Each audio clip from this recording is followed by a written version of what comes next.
हे नृपनंदन, प्राचीन काल की बात है, मैंने एक वैश्या को गुरु बनाया, पिंगला वैश्या को। विदेह नगरी मिथिला में एक वैश्या रहती थी, उसका नाम था पिंगला। मैंने उसको गुरु बनाकर जो शिक्षा ग्रहण की, तुम सावधान होकर सुनो।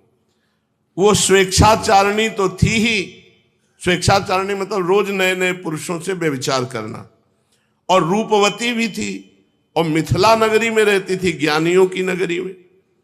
एक दिन रात्रि के समय वो सज धज करके अपने घर के बाहर बैठ गई, और जिस पुरुष को देखती वो यही सोचती है मेरे पास ही आ रहा है, धन देगा और मेरा उपभोग करेगा। हे राजन, वैश्या को पुरुष की नहीं कामना थी, धन की कामना थी। आएगा, धन देगा और मेरा उपभोग करेगा। अब इतनी कामना दृढ़ हो गई कि जो पुरुष आता उसको वो सोच लेती ये मेरे पास ही आ रहा, फिर वो निकल जाता। भगवान की ऐसी लीला कि रात्रि के 12 बज गए, एक भी पुरुष उसके पास नहीं, और निकलते वहां से जो निकलता उसी के प्रति कामना हो जाती।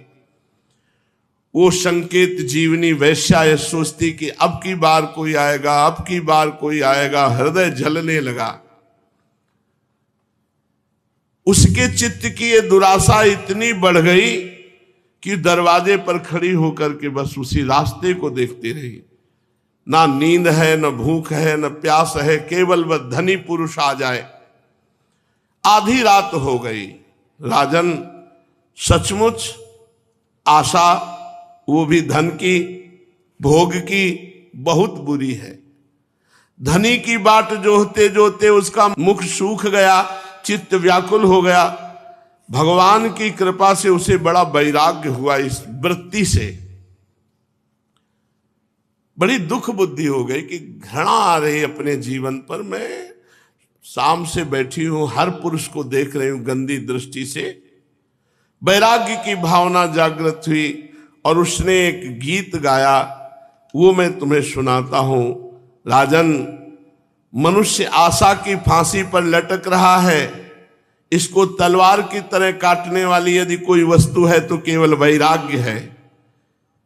प्रिय राजन, जिसे वैराग्य नहीं हुआ, जो इन बखेड़ों से उबा नहीं, वह शरीर और इसके बंधन से उसी प्रकार मुक्त होना नहीं चाहता जैसे अज्ञानी पुरुष ममता छोड़ने की इच्छा भी नहीं कर सकता।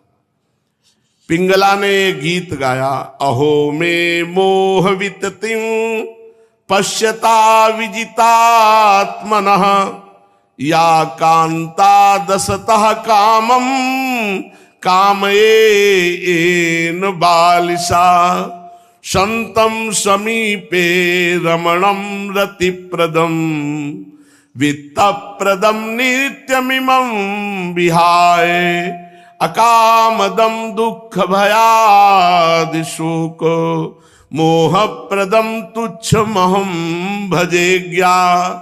अहो मयात्मा परितापितो वृथा, सांकेत वृत्त्याति विगर्ह वार्तया, स्त्रैणान्नरादियार्थ तृशोऽनुशोच्यात्, क्रीतेन वित्तं रतिमात्मनेच्छति। हाय हाय, मैं इंद्रियों के अधीन हो गई। भला मेरे मोह का विस्तार तो देखो। मैं इन दुष्ट पुरुषों से, जिनका कोई अस्तित्व ही नहीं है, इनसे लालसा करती हूं विषय सुख की। कितने दुख की बात है। सचमुच मैं मूर्ख हूं। देखो तो सही, मेरे निकट से निकट हृदय में मेरे सच्चे स्वामी भगवान श्री हरि विराजमान हैं। वे भगवान वास्तविक प्रेम, सुख और परमार्थ का सच्चा धन भी देने वाले हैं। अरे जगत के पुरुष अनित्य हैं, वे भगवान नित्य हैं। हाय हाय, मैंने तो भगवान को छोड़ दिया और तुच्छ मनुष्यों का सेवन किया, जो मेरी आज तक एक भी कामना पूरी नहीं कर सके, उल्टे दुख, भय, आदि व्याधि, शोक और मोह ही देते हैं। ये मेरी मूर्खता की हद है कि मैंने भगवान का सेवन न करके मनुष्यों का सेवन किया। बड़े खेद की बात है कि मैंने अत्यंत निंदनीय आजीविका वैश्यावृत्ति का आश्रय लिया और व्यर्थ में अपने शरीर और मन को क्लेश दिया, पीड़ा पहुंचाई। हाय, मेरा यह शरीर बिक गया। लंपट, लोभी, निंदनीय मनुष्यों ने इसे भोगा। मैं इतनी मूर्ख हूं कि इसी शरीर से धन और रति सुख चाहती हूं। मुझे धिक्कार है। क्या है ये शरीर? इसमें हड्डियों के टेढ़े तिरछे बांस और खंभे लगे हुए हैं, चाम रोम नाखूनों से छाया गया। इसमें 9 दरवाजे हैं जिनसे मल निकलते रहते हैं। इसमें संचित संपत्ति के नाम पर केवल मल और मूत्र है। मेरे अतिरिक्त ऐसी कौन स्त्री है जो इस स्थूल शरीर को अपना प्रिय समझकर सेवन करेगी? यूं तो ये विदेहों की, जीवन मुक्तों की नगरी है, परंतु इसमें मैं ही सबसे मूर्ख और दुष्ट हूं, क्योंकि अकेली मैं ही तो आत्मदानी, अविनाशी एवं परम प्रीतम परमात्मा को छोड़कर दूसरे पुरुषों की अभिलाषा करती हूं। मेरे हृदय में विराजमान प्रभु समस्त प्राणियों की हितैषी, सुहृद, प्रीतम स्वामी और मेरी आत्मा है। अब मैं अपने आप को देकर भगवान को खरीद लूंगी और इनके साथ वैसे ही विहार करूंगी जैसे लक्ष्मी जी करती है।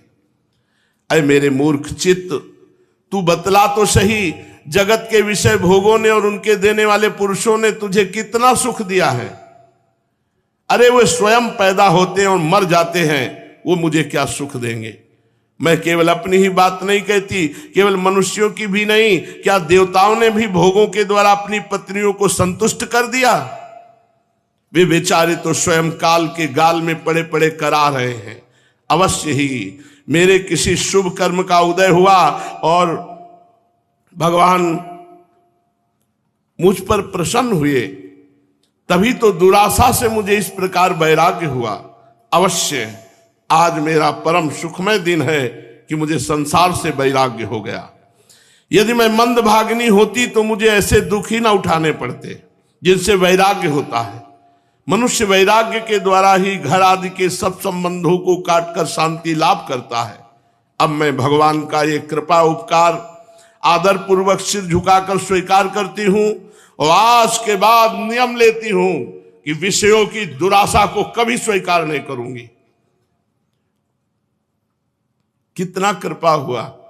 अगर अनुकूलता मिल जाती तो बात नहीं बनती, प्रतिकूलता मिली तो आज मैं नियम लेती हूं कि आज के बाद कभी विषय भोग नहीं करूंगी और जगदीश्वर भगवान श्री हरि की शरण ग्रहण करती हूं। अब मुझे प्रारब्ध के अनुसार जो कुछ मिल जाएगा उसी से निर्वाह कर लूंगी और बड़े संतोष और श्रद्धा के साथ रहूंगी। मैं आज के बाद किसी पुरुष की तरफ आंख उठाकर नहीं देखूंगी। अपने हृदय में विराजमान आत्मस्वरूप भगवान के साथ विहार करूंगी। ये जीव संसार के कुएं में गिरा हुआ है, विषयों ने इसे अंधा बना दिया है, काल रूपी अजगर ने इसे अपने मुंह में दबा रखा है। अब भगवान के सिवा कोई दूसरा रक्षा कर ही नहीं सकता। जिस समय जीव समस्त विषयों से विरक्त हो जाता है उस समय स्वयं ही अपनी रक्षा कर लेता है। इसलिए बड़ी सावधानी से ये देखते रहना चाहिए कि जगत काल रूपी अजगर से ग्रस्त है। और उसी समय अवधूत दत्तात्रेय जी वहीं खड़े थे। उन्होंने पिंगला के अंदर की ये बात देखकर तत्काल उसको गुरु बनाया और ये बात कि आशा ही परमम दुखम नैरास्यम परमम सुखम यथा संचिद्य कांताशाम सुखम सुष्पाप पिंगला। राजन, पिंगला वैश्या ने ऐसा निश्चय करके अपने प्रिय धनियों की दुराशा, उनसे मिलने की लालसा का परित्याग कर दिया और शांत भाव से जाकर अपनी सेज पर सो गई।